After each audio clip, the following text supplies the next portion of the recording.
పెదబయలు మండలంలో విషాద ఘటన చోటు చేసుకుంది.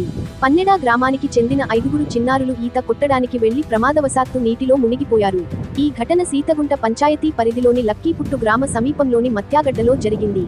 చిన్నారులు నీటిలో దిగిన కొద్దిసేపటికే ప్రమాదం చోటు చేసుకోగా, ఒక బాలుడిని బయటకు వచ్చి సహాయం కోసం అరవడంతో సమీపంలో చేపల వేటకు వెళ్లిన వారు వెంటనే స్పందించారు. వారు పరుగున చేరుకుని ఒక బాలుడిని ప్రాణాలతో కాపాడగలిగారు. అయితే మిగిలిన 3 చిన్నారులు దురదృష్టవశాత్తు మృతి చెందినట్లు సమాచారం. మృతి చెందిన వారిని గొల్లూరి హర్షిత్ 12, ప్రదీప్ 11, పాంగి బబులు 10 గా గుర్తించారు. ఈ ఘటనతో గ్రామంలో తీవ్ర విషాదం నెలకొంది. పోలీసులు కేసు నమోదు చేసి దర్యాప్తు చేపట్టారు.